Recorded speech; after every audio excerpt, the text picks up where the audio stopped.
Yeah, Mike, is the expiration date on LA Knight near, or has he proven that once he becomes the United States champion here at SummerSlam or afterwards, that he is here to stay, stick, and stay in the status that he has in the WWE, or perhaps higher? With that being said, what's your overall thoughts on LA Knight as of right now?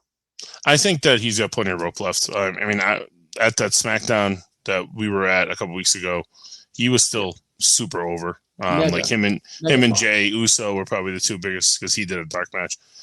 They're probably the two most over guys in the building. So I think he's got plenty of shelf life. I mean, he's got the catchphrase, which is stupid, but people love doing it. And I think as a baby, he'll eventually become an even better heel. If he, goes, if they decide to go that route with him too. So I think that it's not like a pressing need to give him a title yet. Because I feel like there's plenty of juice. I mean, there might even be a groundswell of support for him again if he doesn't win this match, Yeah, it's kind of like this time last year, he was finally getting that push after WrestleMania. He didn't get his moment at 39 in the Andre, and then he didn't get his moment at Money in the Bank, and then like the fans legit revolted. And even at Saudi, he was getting the LA Knight cheers. So he has Triple H's attention, and I think that he's lived up to it. I feel like it was a slow plan. They put him with Cena. They gave him the money, or they gave him the winning in the Battle Royal last year at the Slim Jim Battle Royal. And I feel that he is succeeding. I'm not sure if I can see him at like Cody's level, but I could see him at like Rollins world champ level on said B brand. So yeah, I think that he's totally fine. I've been a proponent of him all along, and he's kind of honestly outkicked what I figured he would be. So I am pleasantly surprised and hopeful for his future. But I think in the present, he should be your United States champion coming out of SummerSlam. Do you think that's the right time to do it, or do you prolong it to kind of give Logan Paul that win in his hometown, even though despite him being a heel, because mind you, Mike, on SmackDown last week, he did mention that he has a surprise for Cleveland, his hometown. So what's your overall thoughts with all that being said? I think something or someone helps Logan win this one. And then I think Knight gets the win back. Honestly, this is one that you can it sounds crazy, but if you're looking at the SmackDown roster, if they want to do two Hell in a Cells at Bad Blood, this might be the one that they can prolong to get to that point. Because all the bloodline stuff is going to obviously be more than just two bodies. And that might be a good opportunity to get Knight like a big win and like a big match, gimmick match. And, that Logan will do a ton of crazy shit in a cell too. That's kind of where my mind's at. I mean, I'm not, obviously the betting odds are in Knight's favor. He's like minus 500, but I just feel like it's not the time to do it. I feel like the feud, while it's been going on for a while, it's just kind of really heated up. And I think that Logan's kind of, chicken shit, win first, lose second type of guy, I think. Yeah, I think full circle of the year would be a nice story to kind of see LA Knight here. And I really think LA Knight could be a guy that could challenge for the world heavyweight title next year for a nice full circle and a back type of SummerSlam thing. What am I making SummerSlam his event in a way too? So I would definitely do it here. I don't think the hometown matters. I think that like you kind of mentioned before, from a reaction standpoint, Knight is bulletproof. We felt that in Worcester about 2 or 3 weeks ago. So yeah, I'm not worried about the hometown thing. I am, maybe like you alluded to, I could see the surprise being a surprise held to later in the night when his match is there to kind of save him. I don't know if they get to him the Hell in the Cell, but perhaps afterwards, because you feel like Logan Paul is a guy that has a pretty, I don't know, let's just say robust contract with limited dates, and he's been used quite a bit, even though he only wrestled 2 fucking matches. Yeah. But despite that, he challenged for Cody and so on and so forth.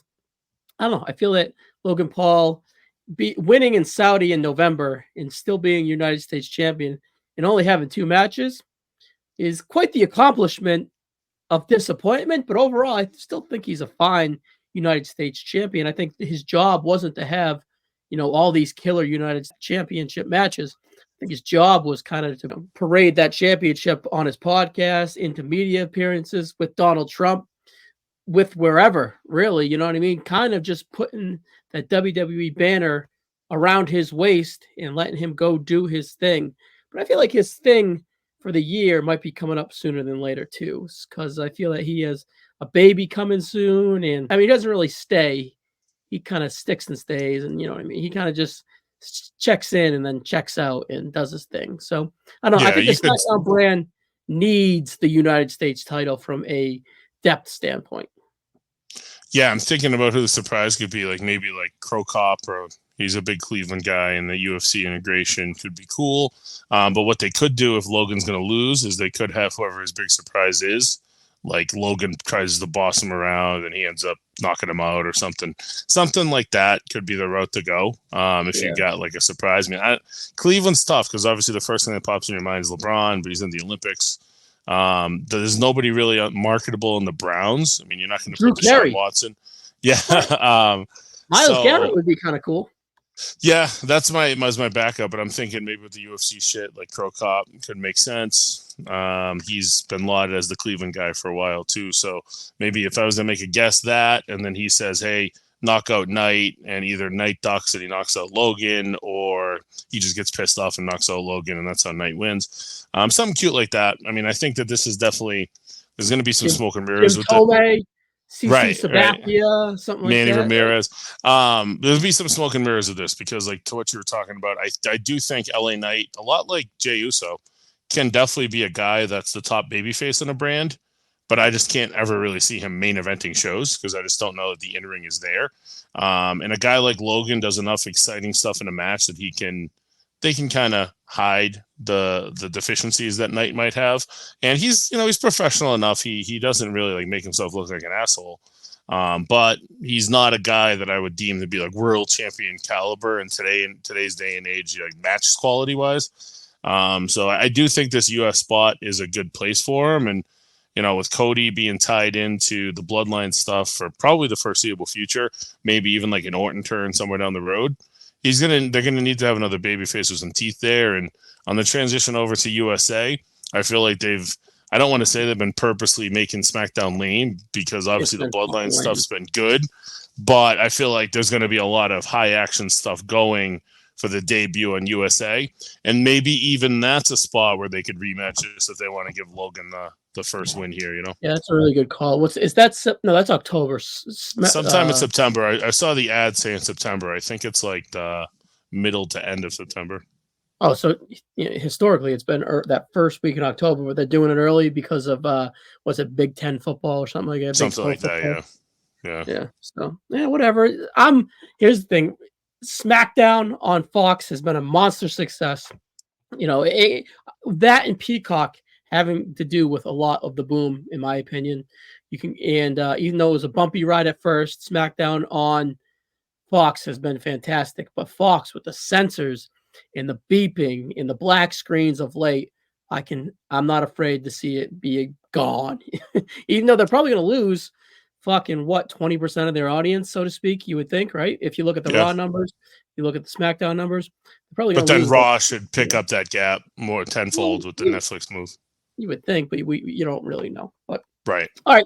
So I like that we're on opposite sides here. I truly think LA Knight's going to win. I think you see a lane where Logan Paul wins, but say we were making a bet and dollars were real. What would you say, Mike? I would bet on Logan. I mean, I feel like there's an opportunity to make a little bit of money. Yeah. And odds. Like the one thing that makes me think they might go Knight, other than obviously the pop that he'd get there, despite it being Logan's hometown. The only other match that I think a title's going to change hands is the Gunther match. And I feel like a SummerSlam kind of warrants more than one. Maybe Bailey and Nia with Stratton. I don't know. That's kind of more convoluted.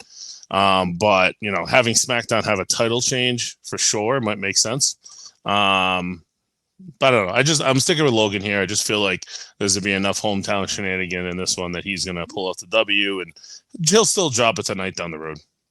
So from a work rate standpoint, right? Star ratings, stuff like that, right? Breaker Sammy could be good. It was good last pay-per-view, but I feel like that was the work rate match, and then we kind of get like definitive win, in my opinion. Nia, Bailey, it would be a real surprise if they kind of got that out of it. Priest, Gunther, perhaps, right? That could be the match of the night. Should be like a floor of a 4, right? Yeah, Liv, Rhea. Story. Probably too much story there to really deliver on the star ratings. Cody Solo, I'd be surprised. I just don't think Solo really has it in him. And then, just like I said in the preview, Punk drew the first one. I'm a little nervous that it doesn't live up to the hype from an in-ring standpoint. With Rollins involved too, yeah. Yeah, especially I think there'll be too much story, especially for them to continue the story to kind of sink their feet in there. Well, I say that all being said, this one could really deliver in a real way. Logan Paul, yeah, green, whatever, but I don't know. He has these really well he has these really well practiced matches, right? LA Knight is a guy that would benefit from a scenario where he'd have really good practice matches. And I think LA Knight is strong enough to deal with all the athleticism, being a base, so on and so forth. And LA Knight can move as well. So I think this could sneakily be, I don't want to say match of the night because that's low-key wild, but I think that this could be up there from a, oh, wow, that was pretty good standpoint. Just like, say, 2 years ago with The Miz and Logan at that 3 3/4, low-end 4-star match. It was like, wow, that was pretty fucking good out of nowhere. I think that this can have that same wavelength there. And I think these guys probably have good rapport. Like, obviously, like, you know, Knights legitimately went to his house to shoot that pool thing, right? Yeah. And they were both off the Japan tour this week. There was no SmackDown. So I could see them, you know, meeting somewhere and working through the match and making sure it's good. Look at Logan, all intents and purposes, Logan hasn't had a bad match yet. He might have had a couple that weren't, you know, something to go seek out. But I mean, Knights had good matches in the past, and I think that this is going to be, the crowd should be electric for this match. Honestly, you kind of might even see this as a show opener. What are your thoughts there? Especially if we're going with the moment of LA Knight getting the big win. You know, the hometown thing could be, opening would be in favor for Logan Paul there. Big surprise to kick off the show, right? With an entrance so far. Plays into the ending you kind of laid out, perhaps.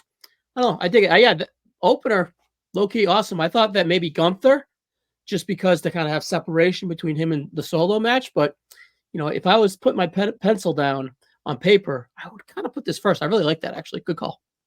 Yeah, because then you probably want to make Punk and Drew separate from Rhea and Liv, because I expect them both to be kind of, you know, fluky finishes. And you probably want to have Priest and Gunther. Priest and Gunther is probably my other possible opener. Yeah. But I like this one more.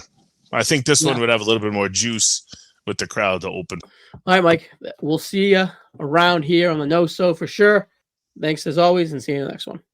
Yeah.